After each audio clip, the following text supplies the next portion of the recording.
Okay, so when we present with our qualified meeting presentation,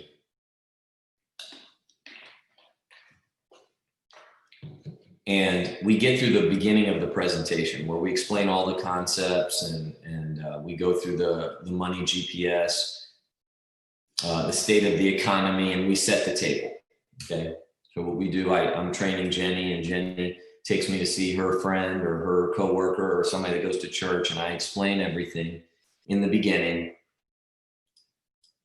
And I've gotten a lot of questions, I've gotten a lot of answers. Why don't you have financial planning? They said they never got around to it. They didn't think they could afford it. They say they want to protect their family. And we get to the financial house. Okay. And always remember this. Clients, recruits, they'll tell you everything that you need to hear as long as you ask the right questions. Okay. And you have to always be great at asking questions. Okay. People that are not good at qualified meeting, they're not good at closing, they talk too much. And as opposed to letting other people talk and asking the right questions. If you ask the right questions, you're going to be fine. I ask all the time, give me your top 2 priorities, and 90% of the time. So when we're done with our initial presenting part of the presentation, and even when we're presenting, write this down, even when you're presenting, you're closing. Even when you're presenting, you're closing. You're asking questions, they're thought-provoking, they're commitment-oriented, they're disturbing, they're educational. We also determine that client's priorities. And then when we get to the financial house, this is a transition. This is a transition to start talking about specific products and prioritizing for the client. So and we're going to go through income protection today, but we want to narrow it down, right? There are a lot of things that people want to do, but we want to narrow it down so we give people simple choices.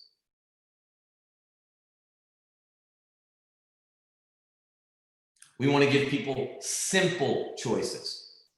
Income protection, protecting you and losing an income, losing a breadwinner. What happens if you die? Retirement, if you live too long. College, putting the kids in college, in debt, and a budget. We want to keep it, because if we give people 20, 30 options, this ain't good. It's not good for them. Even though there's a will and there's auto and home and they're saving money, but it all fits into 4 of these main concerns. So we're going to go through income protection today. We're going to go through the theory. How much coverage do you currently have, right? I have coverage. Now remember this, if they say they have coverage, or a policy, you always want to create doubt, okay? You always want to create doubt. Now, how do you do that? You leave a couple breadcrumbs. Okay, how much coverage do you have? Gabe says, I'm not sure. I think it's like 100 or 2,000, 100 or 200,000. I said, okay. And just so you know, right, 100 or 200,000, that's a big difference, that's double. Okay, now you're not going to say that, but you ask some more questions. Okay, okay, so I know you're not 100% sure, and I always say that 100%. Okay, because when you say 100%, it always creates doubt. Say so. Okay, so you're not 100% sure exactly how much coverage you have. No. Okay. Do you know exactly what you pay? Oh, man, it comes out of my check or this and that. Okay, how often does it come out? Every check? Once a month? Geez, I'm just not sure. Okay. And do you know if it goes up every year? Oh, I'm not sure. Okay. Now, do you have insurance just at your job, or do you have something private that you got on your own?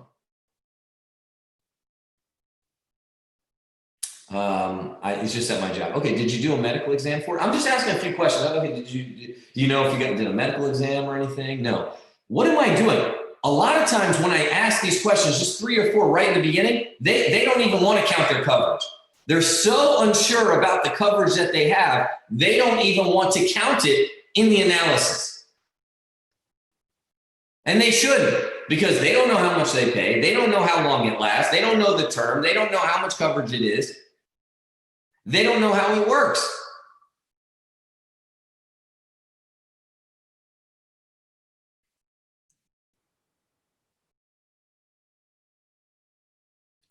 Do you feel overinsured, underinsured, not sure? They say underinsured, not sure. I rarely ever get anybody that says they feel overinsured. If they feel overinsured, you got to really dig in deep. Okay, why'd you say that? So you feel like you have too much protection. So something happened, your family doesn't even need this much, or something like that. You want to ask just to clarify, and then we go into the quadrant. Okay. I personally always go into group coverage. The reason why you always want to go to group coverage first is because people think they have something at their job. You want to destroy that. Remember, you get one shot at group coverage. You got to unload. You can show the videos. You can do all those things. I use the Maryland, state of Maryland policy. I'm not going to go through that today. Then I go back to no coverage, and I get the commitment questions here. Okay. Currently, you have no or very little life insurance protection on your own. Usually it's due to one of the following three reasons: didn't see a need for it, didn't think you could afford it, didn't get around to it. Which one best describes you? Let them answer, and maybe even dig in. If they say they don't need it, okay. If they say they don't need it, then you really got to say it. Then you got to go in there. Okay, so when you say you don't need it, how much money do you have saved up? I might ask a couple questions right there, because that is a red light if they say we didn't need it. Okay. Now I'll ask them, say, well, after I've kind of shared some of this information, do you still feel you don't need it? If they still agree that they don't need it, then I'm really going to dig in. Okay. If they don't, and they're just like, yeah, we didn't think we need it, but we know we need it now, I'm just going to smoothly, casually continue on with the presentation. Which one of these best describes you? Is protecting your family important enough you would be willing to begin setting aside some money each month to take care of this? I had an appointment yesterday. The client said yes, but then they backed out, right? They did yes, but I got to talk to my, right? Yes, but we got to discuss it. Yes, we got to do this. Yes, we got to do that. Okay, got it. Totally get it. However, you said if something happened to you, you want your family and standard of living to be better. And right now, if something happened, you said that it won't be better. If I can put something in place to bridge that gap where you have confidence that if something happens to your family to be protected, which is what you want, right? Yes. So if I can put and you're going to look at it, you're going to take a look at it. It's got to make sense for you. The next question I was going to ask is if it fits within your budget, if it's affordable for you and it makes total sense, is there any reason you wouldn't implement it? And I got a yes. And I'll be honest with you, it's 1 or 2% awkward. But I got to know. I got to know if you're serious about what you said. Or else I'm not going to go through this entire exercise of asking all the questions, going through everything, if you're not serious. If they're not serious and they don't want to protect their family, no harm, no foul. We're not going to twist anybody's arm. We can't make them do that. But I want to ask a serious question. I totally understand. You got to think about it. And I'm okay with that. But if this makes sense for you and it does what you want it to do, which is protect your family in an untimely death, and it's affordable for you. And I even brought it back. I said, look, you waste, they're like, money's really tight. They said that money's really tight. I'm glad I got it out. I said, okay, I understand money's tight. I totally get that. You remember we said that you said conservatively you waste $20 to $40 a day. Even $20 a day, that's $400 a month. If I could use some of that money so you could protect your family,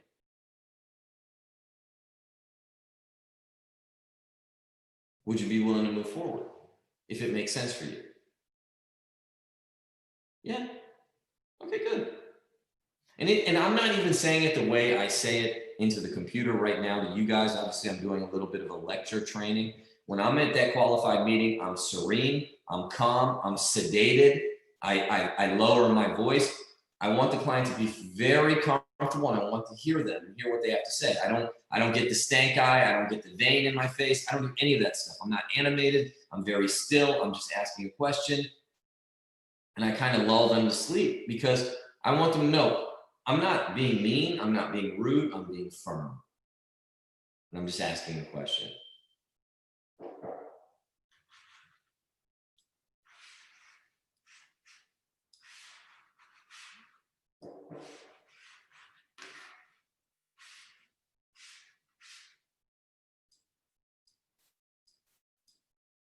Okay. So, geez, sorry.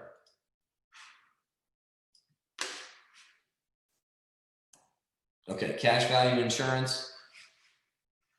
I'm not going to go through that, but obviously destroy cash value, sell the need for term, explain why our term is the best. And let's go into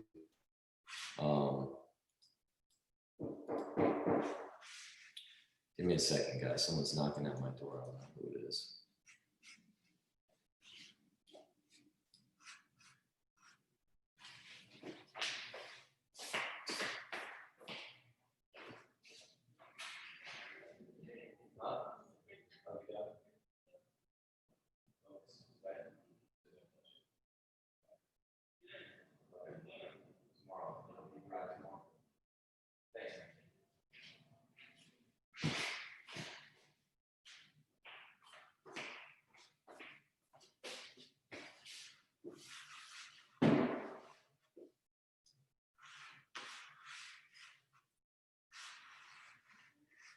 All right, sorry about that. Someone's knocking again.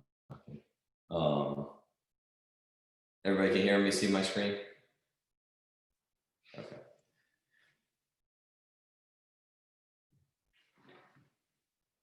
Okay. Always remember, if they have a policy, you have to ask this question. If it were possible, we could significantly improve your current life insurance program. Do you have any emotional attachment to your current company or agent that will prevent you from making the change? Never forget this question, because if they have a policy and they have any relationship with that agent and you don't ask this question, you're going to do all this work and they're going to say, oh, my brother-in-law sold me this policy. I'm not moving. Thanks, Phil. I'll talk to him about it. And we got to handle this up front. Okay.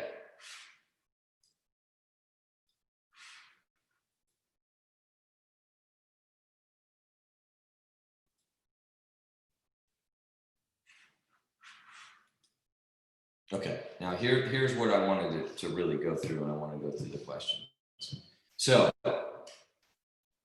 when we collect data from a client, and even when we present, the end of the data collection, especially on this, the theory of decreasing responsibility, is our closing worksheet. Okay, and I know there's some new people. I always invite new people on the training just so they get a feel of how we train. And even, I believe repetition is the mother of learning. So they can hear this 100 times. We're recording it. You can hear this so many times just to get the thinking, the thought process, the mentality, the mindset, the words behind the words. You can hear it over and over again, right? Because you increasing your skill in financial services is one of the most valuable skills you'll ever learn. I know a lot of stuff in this brain, and 99% of it doesn't pay me anything, okay? I have a lot of meaningless, useless information up here. But the reason why I'm paid is because I know financial services, I know some leadership, growing an agency, recruiting, presenting, closing, and that has paid me.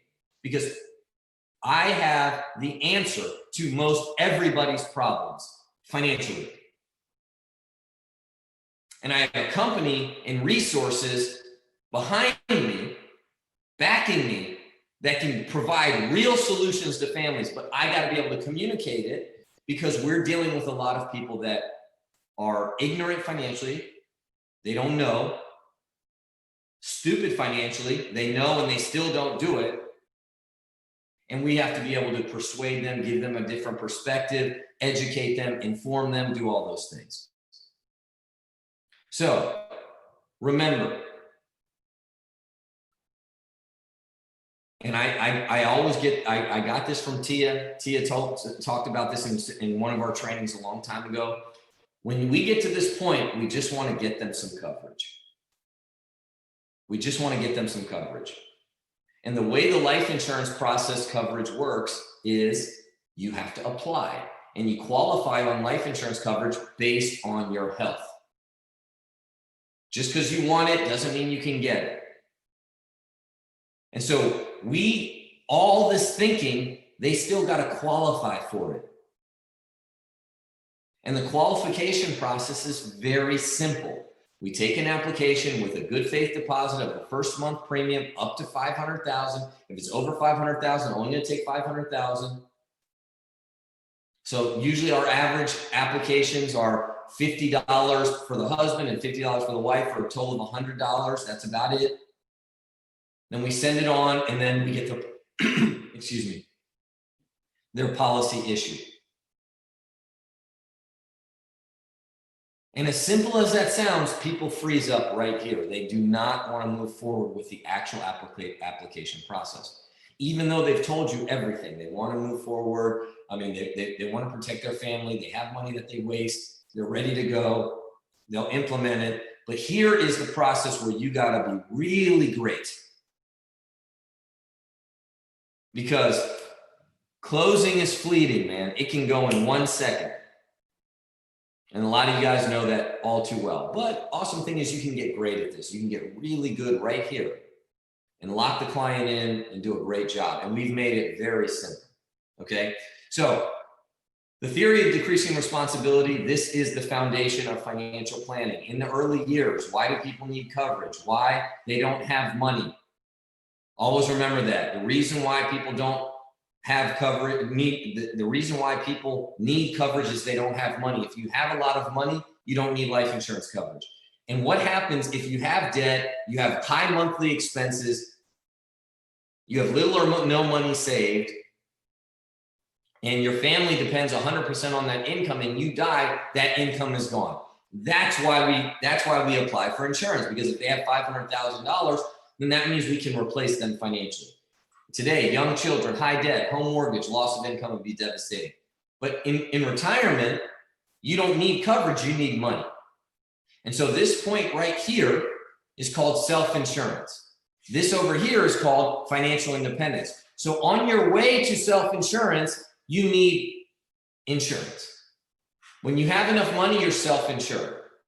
Bill Gates is self-insured. I am self-insured. I still carry insurance because I got it a long time ago and it's cheap. But if something happened to me, my wife would be fine because we have enough money, we have a business, we have enough money saved where she would be okay. So you don't need insurance forever. Insurance is a temporary need. And write this down. Any product that you own forever, where you're paying for it, it's good for the agent, it's good for the company, but it's not good for you. So when people try to sell permanent insurance, whole life insurance, it's good for the agent, it's good for the company, but it's not good for the consumer. We want to get you out of insurance. We believe cash is king. So that's the right framework when going into this slide, okay? Now, when we go through this, which is at basically the very end of our insurance presentation, today's focus is on insurance, right? And we start with our data collection.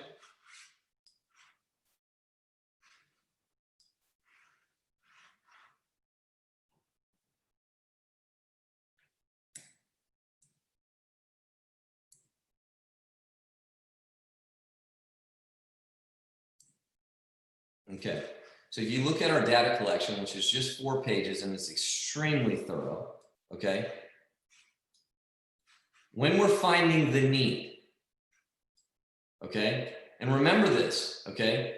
If insurance were free, everybody would have millions of dollars on them. It's not free. So there is what we call a cost weight benefit. It's a combination of what you need versus what you can afford. It's a combination of what you need versus what you can afford. Because we never want our client to go insurance poor. Now, generally, what they need is what? 10 times their gross income. It's really 10 to 12 times. So you make 100,000, you need $1 million. Depending on how young your kids are and how much money you have saved, it could be $1 million to 1.2 million. You make 50,000, you need 500,000. You make 25,000, you need 250,000. You make 200,000, you need 2 million. Now we subtract your assets, and we can do some other calculations in factoring that: home equity, how old your kids are, college, and then we come up with the number. That's generally what you need. How much you can afford depends on your age, but generally it's 1 to 3%. So on average, 2% of your income to protect 100%. Now we don't tell the client that. We ask a question later, but you got to know that.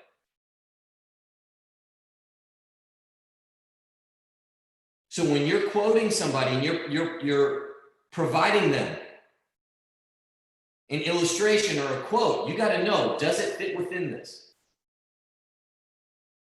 You got to be wary of over-insuring somebody. Somebody makes $1,500 a month and you want them to spend $150 a month for insurance. That's probably too much. You may want to reduce it. They may not. They might bite off more than they can chew. If somebody makes $100,000 a year and wants to spend $25 a month on insurance, you might say, look, you're going to be underinsured because that's just not enough. So what is their need? Generally 10 to 12 times. How much can they afford? They should commit 1 to 3%. If you want to give a number, it's 2%. They should commit 2% to protect 100%. Now, if they're younger, it could be more near 1%. You know, I know a lot of people, they make $8,000 a month. They're paying $80 a month for $900,000, $1 million of coverage because they got it, they're healthy, they got it young. When you get older, it might be a little bit more. So we might have to change the variables a little bit.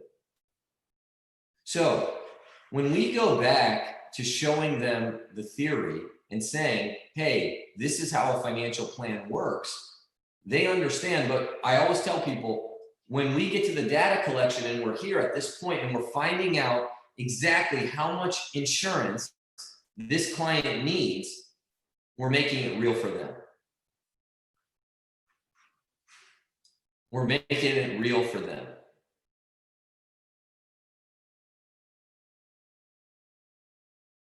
We're gonna protect their family. We're not selling life insurance. Always write that down.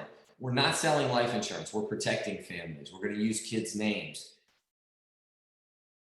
We're going to use their real life situation. We're going to talk about their home. What would happen to their spouse? And we're going to outline a plan that, you know what? No matter what happens to you, you can ensure financially your family will be taken care of. Which, if people love their family and care about their family, they want this for their family.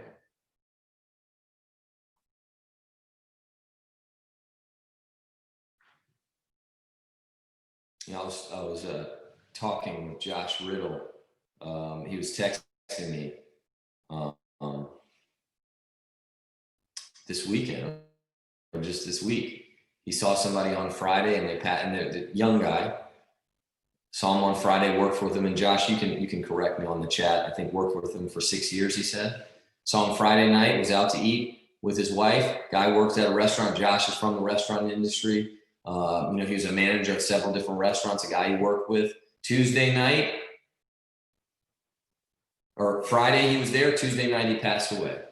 Unexpectedly, very sudden. Josh was showing me the GoFundMe.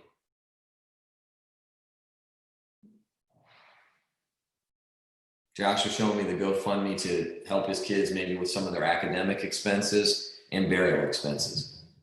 Happens like that, man. If people knew what we knew and they see what we've seen, they would all have insurance. They'd all have protection.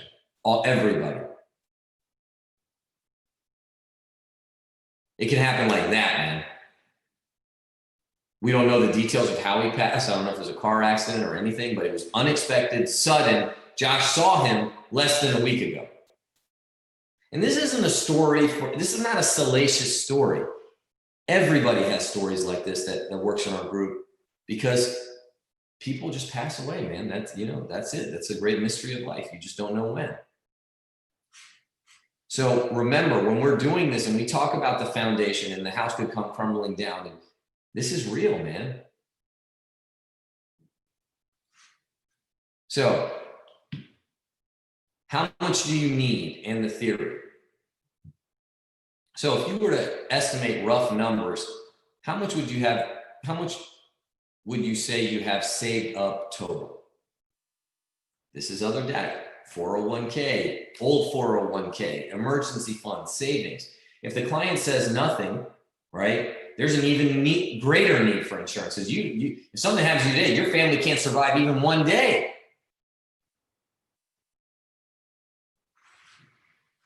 Now, you got to dig more on these questions. Okay, do you have stocks, bonds, cash?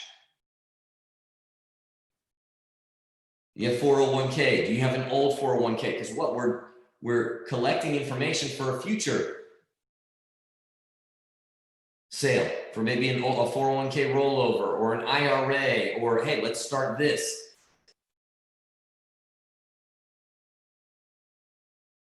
Now, Veronica, if anything were to happen to you, would you want any money set aside for your kids' college education? Yes, no. What are your kids' names again? Right? What are your kids' names again? Then she names the names, right? How old are they? Debt. Would you want all your debt and would you want all your debt and mortgage to be taken care of? We got to edit that. It says take care of, or be taken care of. If you were to write a check to erase it all, how much would it be? We just need rough numbers, okay? We don't need to go into balances. We'll go through that later when we collect the debt information for the debt stacker, right? How much is credit card debt? How much is your mortgage? How much car notes do you have?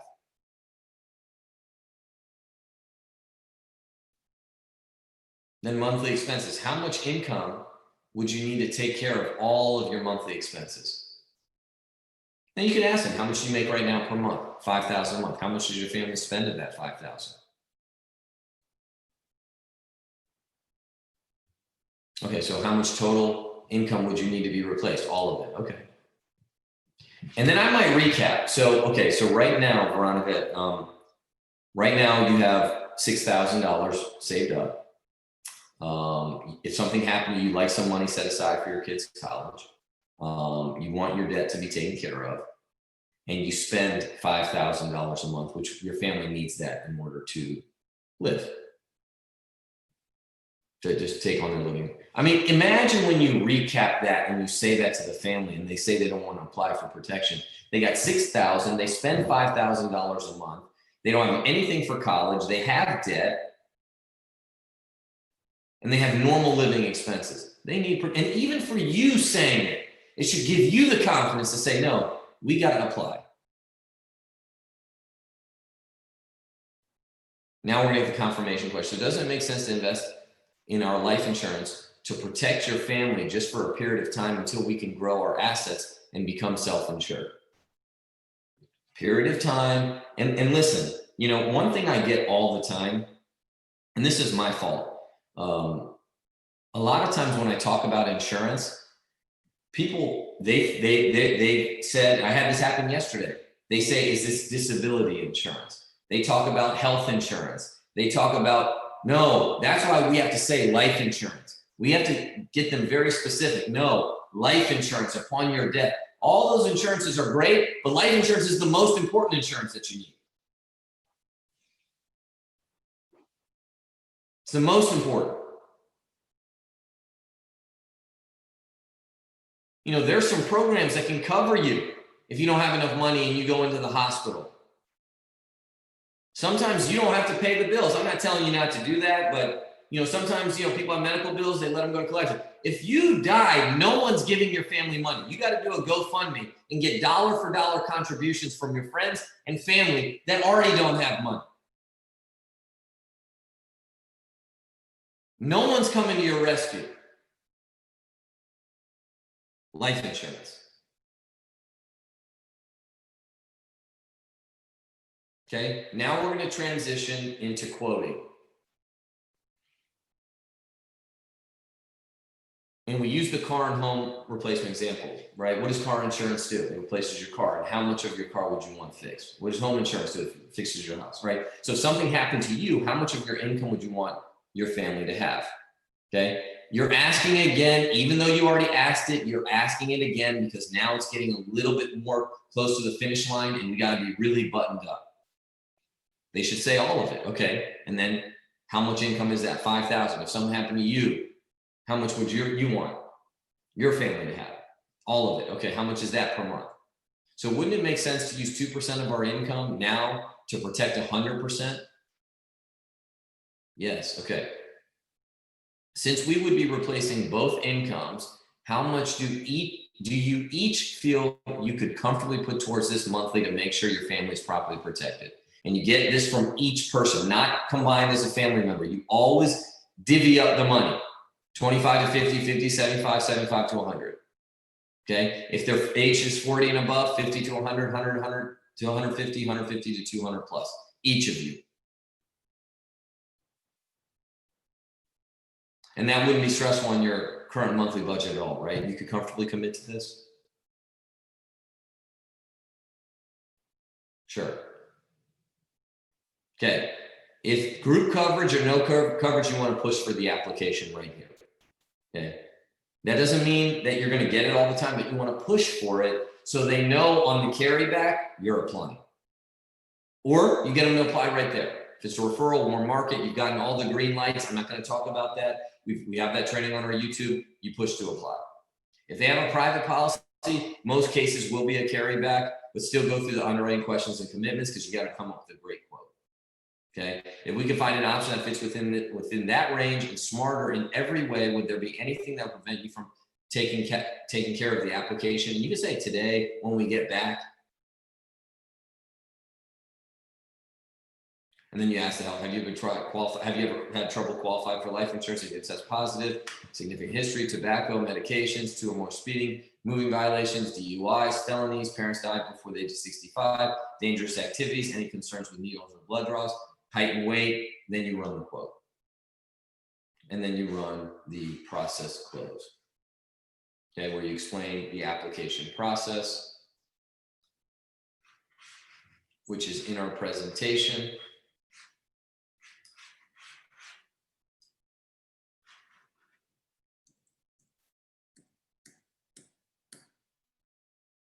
We take the application. I know you need some time to think about it. Is this enough time? And then you get the bank account and routing information and you close.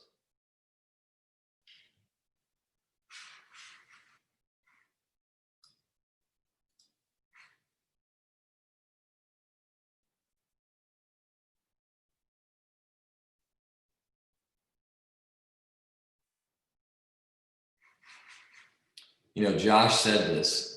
He said, yeah, I had a great combo with him Friday evening, Tuesday. Messages 2 a.m. gone. I feel disappointed in myself for never bringing up my business and even discussing insurance with him. Could have possibly made a huge difference. Josh, I'd love to say that we've never been there, but we all have been there, right? We've all forgotten to talk to somebody about our business, especially about insurance. They became uninsurable, or they unfortunately have passed away. You never talked to them. You didn't do a child rider. It's a hard lesson to learn, man. That's the school of life. That's the hard knocks, man. Teaching you. Never, and I always said this. I said this after the first death claim I ever played. Never be ashamed of our business. Right? Never be ashamed of what we teach people. I know we're funny, we're kooky, you know, we're an unorthodox company. We do things a little bit differently. But when you're there and when you're at the kitchen table, you're in front of somebody or you're in the Zoom, you're helping a family, man. You're talking to them about real life stuff. This isn't lotions. It's not potions. It's not lotion. It's not lipstick. It's not, you know, stuff that the magic pill, the fountain of youth. It's not, you know, a wrap around your tummy that's going to make you look thin. And then when you pull it off, it doesn't work. It's not any of that stuff. It's not hair loss. It's money. It's protecting your kids. It's putting your kids in college. It's a legacy. It's financial independence. It's freedom. It's having money saved. It's an emergency fund. It's paying off your debt. And not only do we have an obligation to help families, the other institutions are preying upon our clients, man.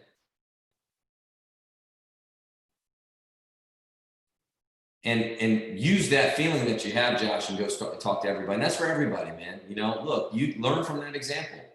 Learn from mine. I've been in that position too. I've talked about, man, why didn't I say something more? Why didn't I close them? Why didn't I say something? You know, I went to an appointment with Ruben a long time ago. I told this story a long time ago, and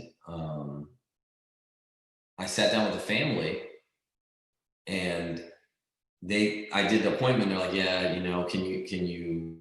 No, I went on an appointment with a boss, and who Ruben recruited, and I sat down with the family, somebody that he knew, and he goes, hey man, can you talk to the family? Their dad died. He was unexpectedly hit. He got killed in a car accident. He was walking, somebody hit him, and he died.